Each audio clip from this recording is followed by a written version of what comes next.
এত পাপাচার, এত অন্যায়, এত অপরাধ, এত গুনাহের পাহাড় আমাদের।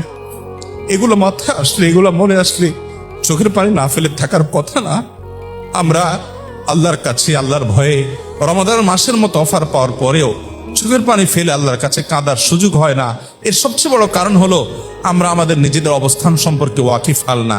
আমরা জানি না যে আমরা নিজেরা কত বড় পাপিষ্ঠ, কত অপরাধ হয়ে আছে, কত মামলার আসামি হয়ে আছি।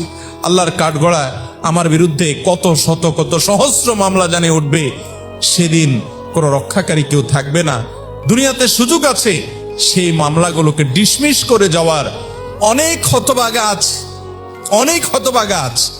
গোটা রমাদান জুড়ে অনেক ইবাদত করেছেন মাশাআল্লাহ।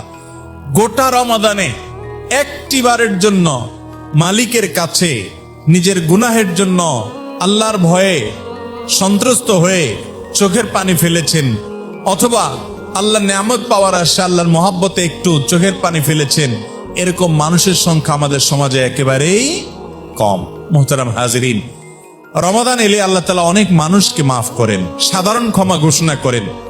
আল্লাহর এই মাফ পাওয়ার জন্য অ্যাপ্লিকেশনটা তো করতে হবে, দরখাস্তটা তো অন্তত যথাযথ নিয়মে করতে হবে।